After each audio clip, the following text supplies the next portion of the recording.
João capítulo 1, nós leremos do versículo 43 até o versículo 51, leremos aqui, eu lerei na nova versão, Nova Almeida atualizada, NAA. Aí você pode também acompanhar em sua Bíblia, ou na projeção que será feita aqui.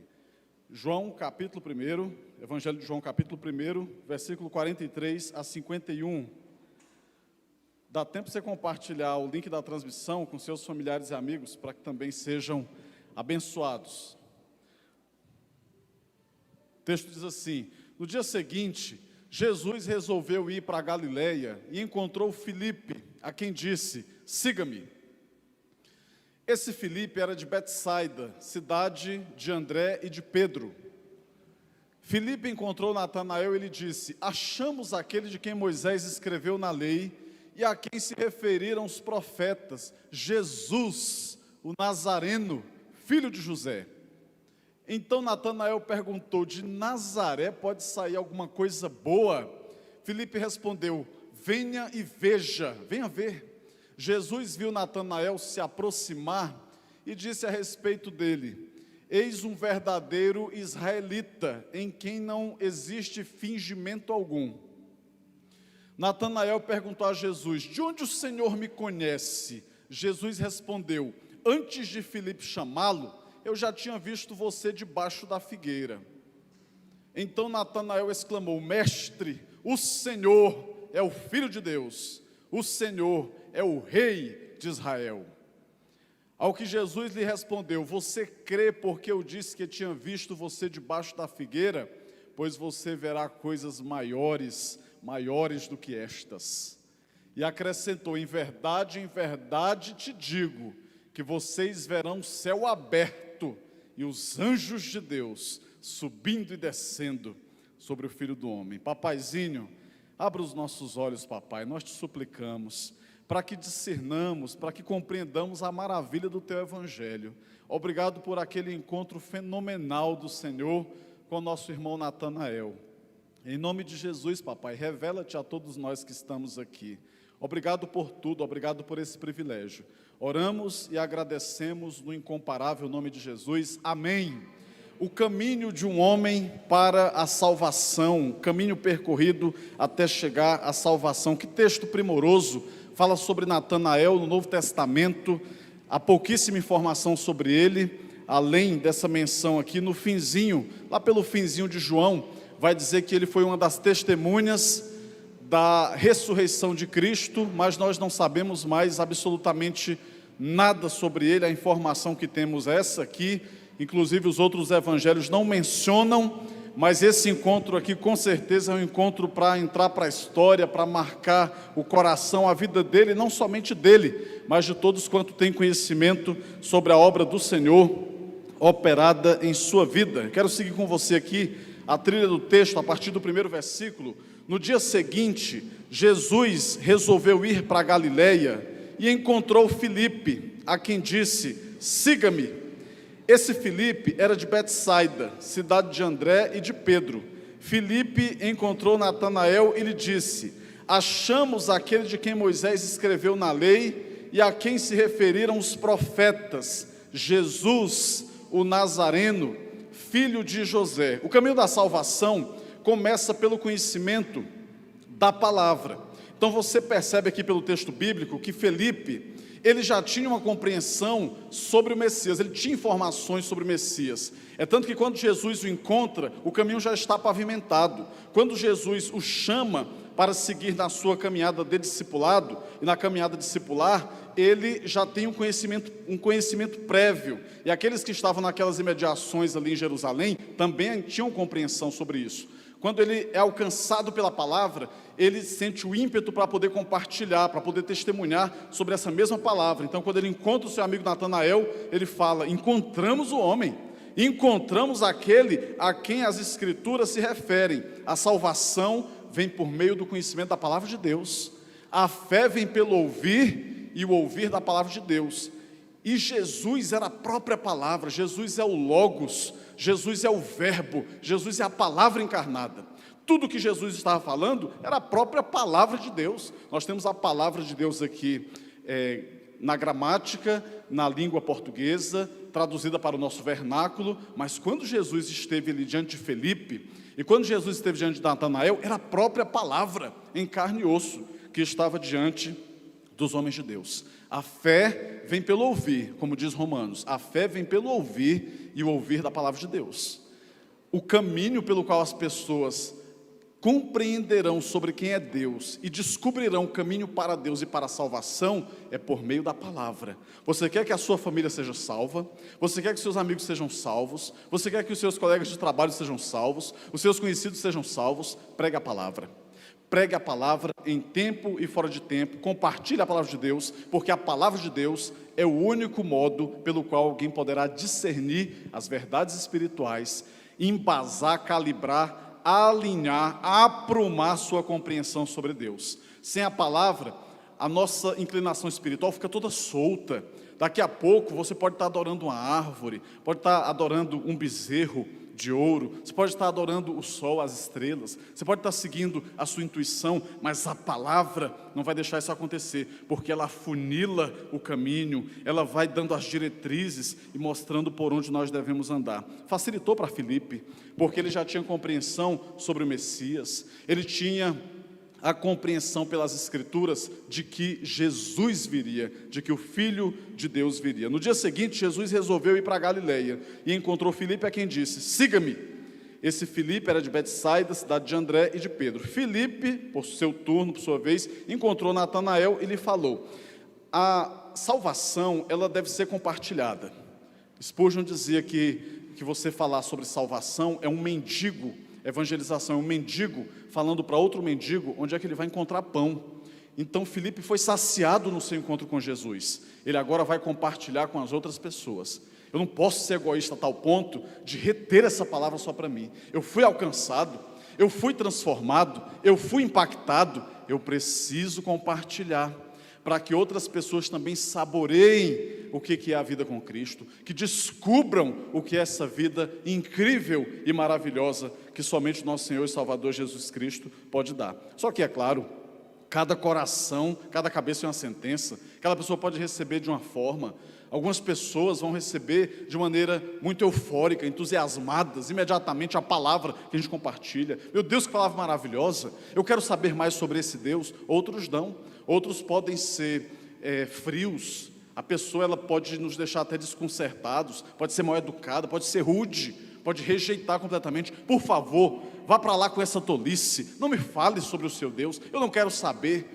As reações são inesperadas. A reação de Natanael pode ter dado um choque em Filipe. Filipe chega todo eufórico, entusiasmado, diz assim: achamos aquele de quem Moisés escreveu na lei e a quem se referiram os profetas, Jesus, o Nazareno, filho de José. Então Natanael perguntou: de Nazaré pode sair alguma coisa boa? Nazaré não era nenhuma cidade. Nazaré era um vilarejo de uma outra cidade que não é nem mencionada aqui na Bíblia. Era um local absolutamente insignificante. Não se esperava que o Salvador da humanidade, o Rei dos reis e Senhor dos senhores, viesse de um lugar tão insignificante, um lugar tão simples, quase banal. Então, a cabeça humana de tentar compreender a Deus e os planos de Deus, tentando encaixar a Deus em nossa compreensão limitadíssima humana, vai dar ruim, não vai dar certo, e pode nos impedir de conhecermos ao nosso Redentor. Mas ele está sendo sincero, e está botando para fora aquilo que estava dentro do seu coração. Ele, em momento algum, Natanael quer ser diplomata. Ele não quer dizer assim: olha que coisa interessante, muito obrigado, né? Quando tiver uma chancezinha, estou muito ocupado esses dias, eu vou caçar uma forma de ir lá para conhecê-lo. Ele prontamente diz: de Nazaré, pode vir alguma coisa boa de Nazaré? Mas Filipe foi extremamente inteligente. Ele acerta na veia quando diz assim: venha e veja. A nossa obrigação é apontarmos o caminho de Jesus, para que as pessoas vão atrás de Jesus para descobrir quem é Jesus. Como eu falei, a citação de Spurgeon: evangelização é um mendigo dizendo para outro mendigo onde é que vai achar pão. Então você fala: ó, ali tem pão, ali tem alimento, vá atrás. A pessoa se levanta, a pessoa vai em busca. Quando você chama alguém, vamos no culto na minha igreja, vamos no pequeno grupo, vamos no evento da juventude, vamos participar desse congresso, dessa conferência, você está fazendo igual a Filipe. Você está dizendo assim, venha e veja. Que às vezes você testemunha para um colega de trabalho, no intervalo do almoço, quando você está dentro do ônibus, no intervalo do futebol, em algum momento você fala sobre o que Jesus está fazendo na sua vida, a pessoa fica curiosa, diz assim, olha, mas será que isso pode acontecer comigo? A gente deveria responder igual a Filipe, venha e veja, venha e veja, venha e experimente você também. O salmista, ele fala algo nesse sentido, Salmo 34, versículo 8, ele diz assim, ó provai e vede que o Senhor é bom. Então a gente interpreta esse texto erradamente, porque vai pegar essa palavrinha aqui, provar no sentido de encurrá-la, bota contra a parede, bota a espada no pescoço, para Deus dar o que você está pedindo. Não é provar nesse sentido, é provar no sentido de experimentar. Ó, experimente e veja o quanto que o Senhor é bom. Você já experimentou ter um relacionamento com Jesus? Você já experimentou conversar com Jesus? Você já experimentou chamar Jesus para a sua vida? Você já experimentou ter um encontro com Jesus? Ou você não tem interesse, ou você tem medo. Eu tenho medo porque é muito imprevisível. Eu não sei o que pode acontecer. Eu posso encontrar-me com Jesus e a partir daquele encontro eu tenho uma revolução na minha vida. É o que acontece em regra. Quem encontra-se com Jesus, é impossível a pessoa sair da mesma forma se ela atende aos direcionamentos e às ordens e ao chamado de amor que está sendo feito pelo nosso Senhor e Salvador Jesus Cristo. Mas ele pagou para ver.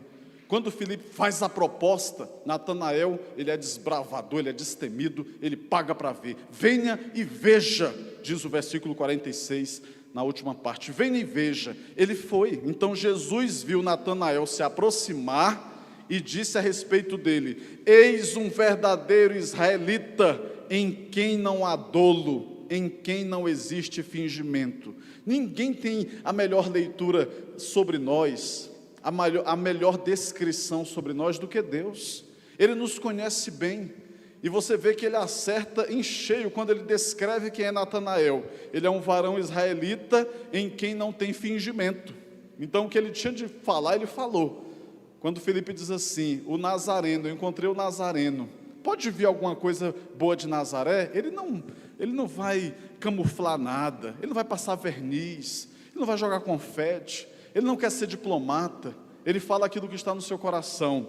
Jesus o descreve, aquilo já pode ter chamado a atenção de Natanael, mas aí Natanael pergunta, de onde o Senhor me conhece? Jesus não tinha tido absolutamente nenhum contato prévio com ele, Jesus o chama pelo nome, e Jesus descreve um traço da sua personalidade, já mexe com ele, já dá uma mexida com ele. Ele fala assim, de onde o Senhor me conhece? Você está bisbilhotando minha vida? Não tinha internet, não tinha rede social, não tinha nada, não tinha como descobrir. Como assim? Como é que ele sabe quem eu sou? De onde o Senhor me conhece? Aí Jesus arremata.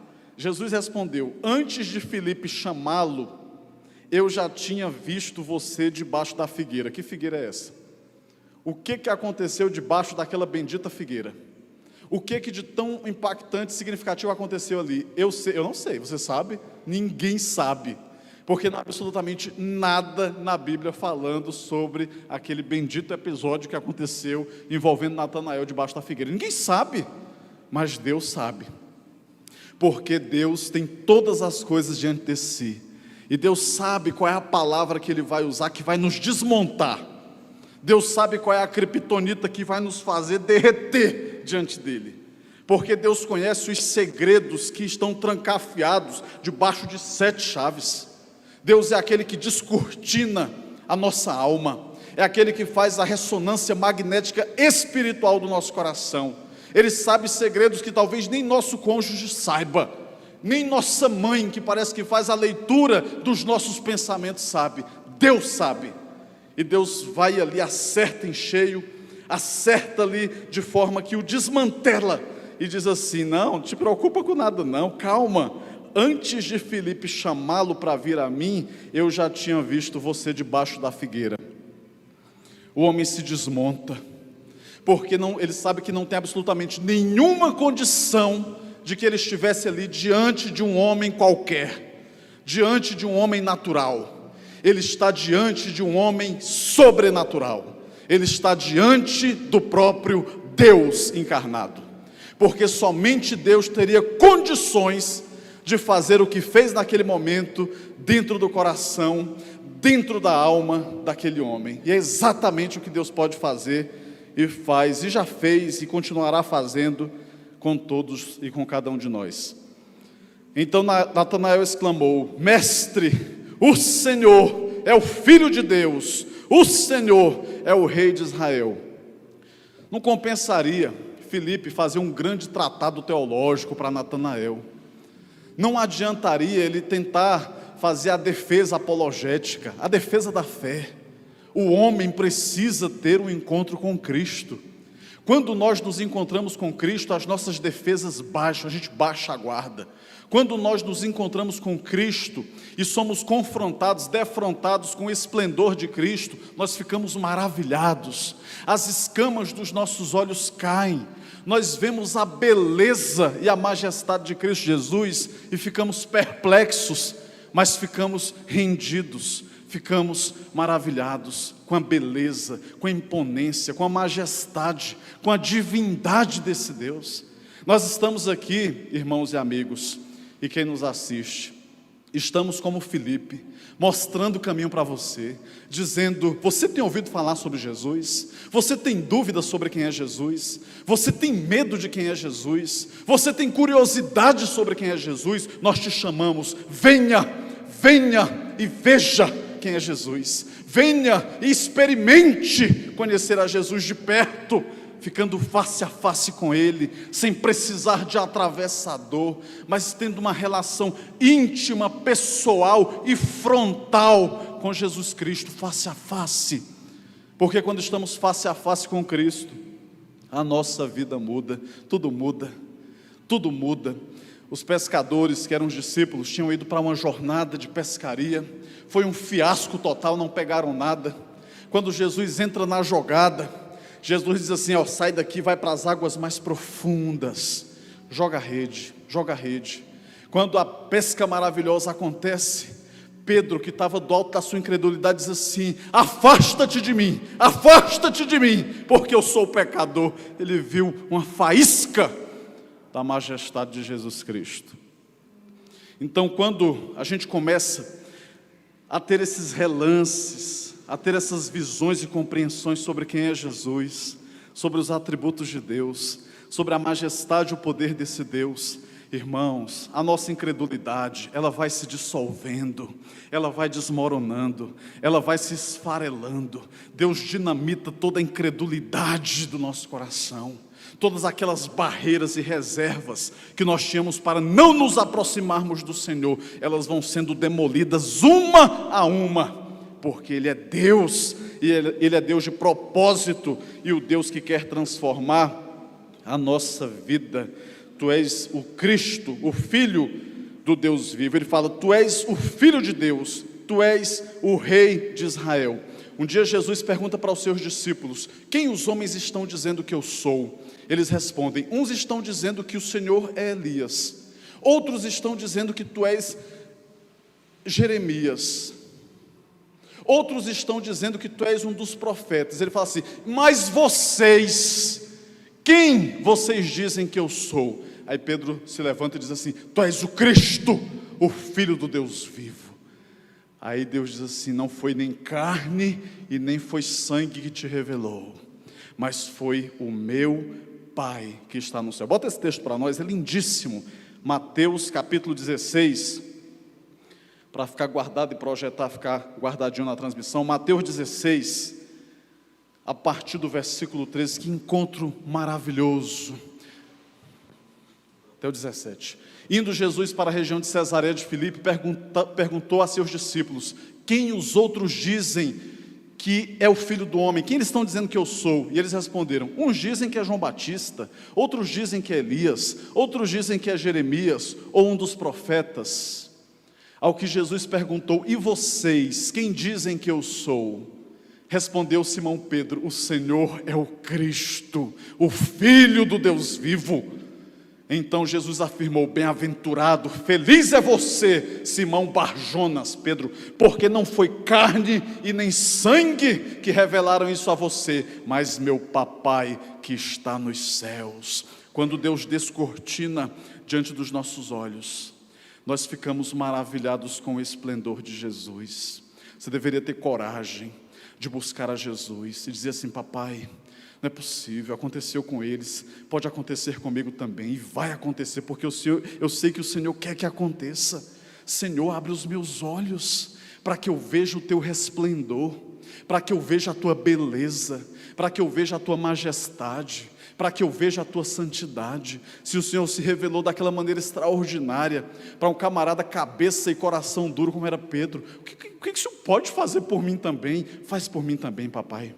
Eu estou com fome, eu estou com sede da tua palavra, meus olhos já estão sobrecarregados, intoxicados com o que eu vejo só nessa terra. Eu quero ir além, eu quero ver, Senhor, a Jesus, eu quero ver, meu Deus, o meu Redentor. Papaizinho, te revela a mim, revela-te, meu Deus, aos meus olhos, para que eu te veja e fique deslumbrado, meu Deus, por quem tu és. Eu não quero mais te conhecer apenas de ouvir falar, mas eu quero que os meus olhos te vejam, em nome de Jesus Cristo. Tem que ter coragem de fazer esse pedido para o Senhor.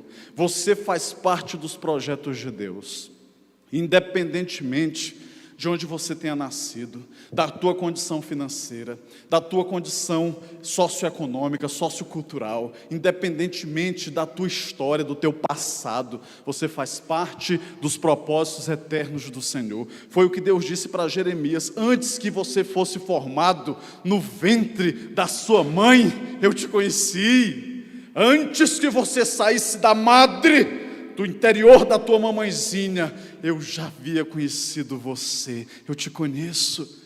Então, Jesus não precisava de um atravessador, Deus não precisava de alguém para fazer o meio campo e fazer conexão. Poxa, que bom, Felipe, que você trouxe aqui Natanael, eu já queria conhecê-lo há tanto tempo. Não precisava.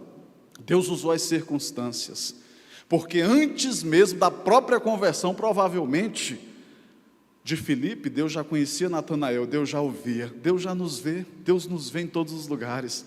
O que Deus poderia dizer para você, parecido com o que Ele falou para Natanael, aquele segredo, aquela situação que você viveu, aquele lugar que você visitou, que ninguém sabe, que ninguém viu, você tem certeza, não foi filmado, ninguém fotografou, ninguém visualizou, mas você sabe, você viveu, talvez algo que só você pensou.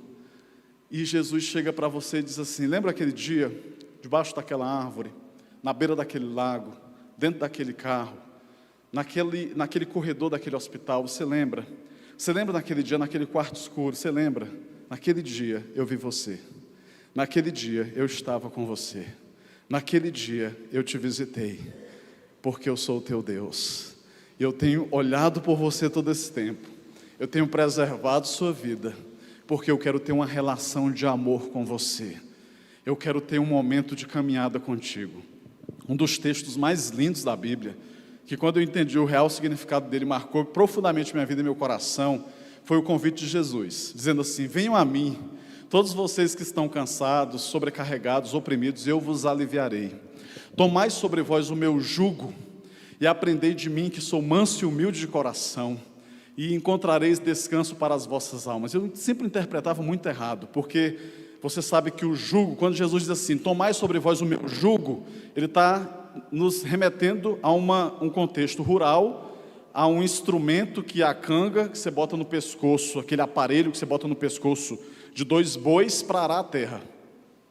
Então eles ficam ali vinculados um com o outro, então eles têm que ter a mesma altura e têm que andar no mesmo passo, no mesmo compasso, porque senão um vai ferir o outro.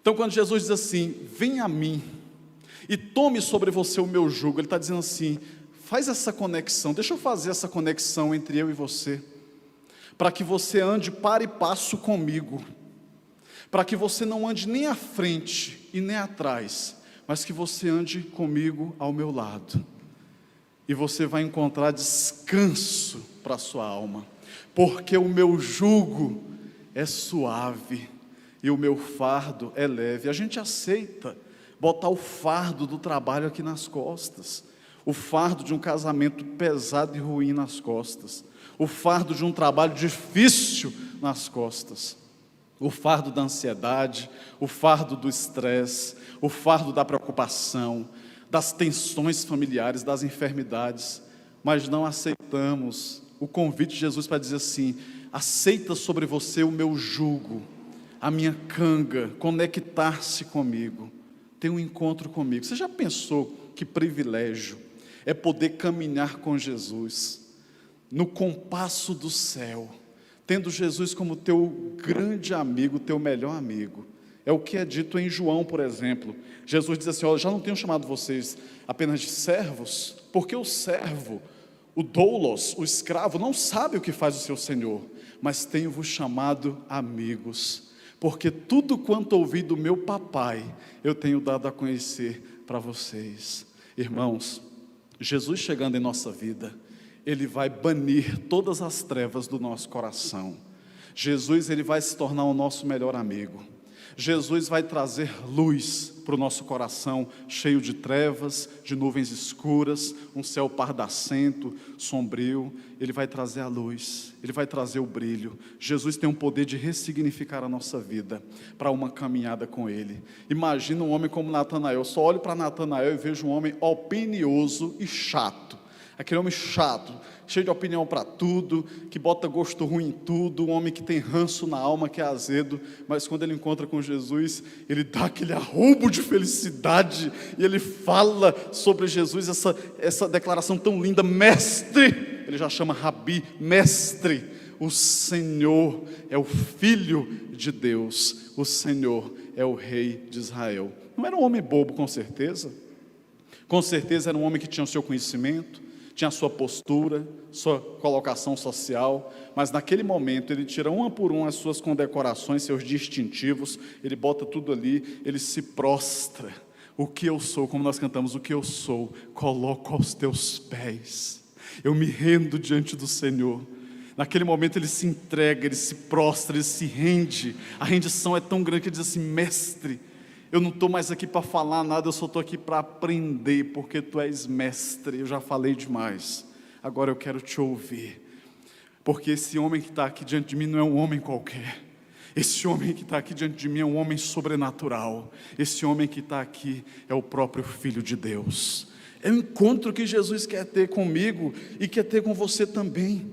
Ao que Jesus lhe respondeu: você crê porque eu disse que tinha visto você debaixo da figueira? Pois você vai ver coisas maiores do que essa. Tem muita gente que se converteu, ou se aproximou de Jesus, ou começou a buscar Jesus porque teve um lampejo, porque teve um aperitivo do poder de Deus. Talvez porque estava enfermo, orou, pediu oração, foi curado. Porque talvez tinha uma batalha difícil para enfrentar, pediu oração para um amigo crente, o amigo orou, e você ficou muito agradecido a Deus. Ou porque Deus foi dando sinais, e você foi captando esses sinais.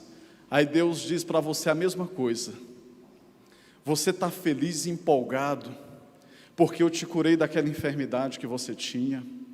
Você está feliz e empolgado porque eu respondi aquela oração? Pois eu quero te dizer que você vai ver coisas muito maiores, que você jamais imaginou, porque eu estou entrando de uma vez por todas na tua vida. E eu não entro na vida de ninguém para fazer serviço pela metade. Eu entro para assumir a obra do começo ao fim. E é o que eu vou fazer na sua vida. É o que eu vou fazer por você. Você crê porque eu disse que tinha visto você debaixo da figueira? Pois você verá coisas maiores do que estas. E acrescentou: em verdade te digo, que vocês verão o céu aberto e os anjos de Deus subindo e descendo sobre o Filho do Homem. Eu não seria louco de dedicar minha vida a pregar um evangelho que eu não creio. Eu prego, dediquei a minha infância, adolescência a Cristo, minha juventude foi embora, eu dediquei todo a Cristo. E sim, eu amo a mensagem da cruz e até morrer eu a vou proclamar. Porque, irmãos, eu sei o que foi que Filipe passou com Cristo. Eu sei o que Natanael passou com Cristo. O Deus de Abraão, de Isaac e Jacó é o Deus do Francisco Helder também, porque eu sei em quem eu tenho crido, porque eu tive uma experiência com Cristo. E eu quero simplesmente falar para você a mesma coisa que Filipe falou para Natanael. Você tem dúvida? Venha e veja. Venha e veja. Eu te desafio. Você pensa que está indo a caminho de Cristo? Ele já te encontrou faz tempo. Ele escolheu você faz tempo. Quando você era uma massa informe no ventre da sua mãe, Deus já separou você. Quando seus pais, seus bisavós não eram nem nascidos, Deus já sabia que você existiria e traçou um propósito eterno para a sua vida. Ele escolheu você. Você não veio aqui por acaso. Foi Deus quem chamou tua alma. Foi Deus que atraiu tua alma aqui nessa noite para falar essas verdades para o seu coração. A igreja já ora por você nesse momento, para que você tenha nessa noite o conhecimento sobre Jesus Cristo, o esplendor de Jesus Cristo. Eu estou descrevendo aqui, mas tudo que eu falar, irmãos, é extremamente limitado, é precário, não tem condições de abarcar quem Jesus Cristo é. Mesmo que eu me esforçasse, me preparasse para isso a vida inteira, não conseguiria, porque quando você chegar diante de Jesus, você vai dizer assim: meu Deus, por que eu perdi tanto tempo sem querer te conhecer, sem poder ver esse brilho que o Senhor tem, e essa obra maravilhosa que somente o Senhor pode fazer. Que Deus aplique essa palavra aos nossos corações, que Deus faça com que muita gente, que é o Natanael dos dias de hoje, possa ir em busca de saber quem é Jesus. Você já tem dado passos, você está aqui nessa noite, já é um grande passo que você tem dado, e nós oramos para que Jesus Cristo se revele a você. Jesus quer entrar na tua vida e quer transformar teu coração. Você vai ficar surpreso, você vai entender assim: não tem condições, isso aqui que ele está fazendo, um homem comum não tem condições de fazer, somente um homem sobrenatural, e esse homem atende pelo nome de Jesus Cristo. Eu vou pedir a equipe de louvor para cantar essa última música que cantaram antes da mensagem. Eles fizeram um repertório todo igual ao tema da mensagem de hoje, todo cristológico. Eu vou pedir para eles cantarem. A gente vai cantar essa canção como se fosse uma oração, reconhecendo essa majestade de Jesus Cristo, que Ele é o próprio Filho de Deus, o seu poder, a forma como Ele trabalha, a forma como Ele opera. Papai do céu, a gente vai orar nesse momento. Senhor, papaizinho, eu só posso chegar até aqui. A minha limitação humana e o propósito do Senhor só me permitem chegar até aqui. Agora é com o Senhor, meu Deus, que o Teu Espírito Santo convença nessa noite homens e mulheres sobre quem é Jesus. Eu fiz o mesmo que o meu irmão Filipe fez. Eu estou simplesmente apontando o caminho. Eu estou dizendo: venha e veja. Eu estou fazendo aquilo que o meu irmão, ó Deus, falou. Eu estou como um mendigo, dizendo para outro mendigo onde é que ele vai achar pão. Ó Deus, em nome de Jesus, os Natanaéis que o Senhor chamou nessa noite, ô papaizinho, revela-te a cada um, a cada uma, em nome de Jesus. Que essa noite seja uma noite de salvação, em nome de Jesus Cristo, o nosso Senhor. Pai, nós te amamos, nós adoramos ao Senhor. Ô papai, obrigado pela tua palavra, obrigado pelos propósitos eternos do Senhor, nos quais fomos incluídos. Te agradecemos em nome de Jesus. Amém.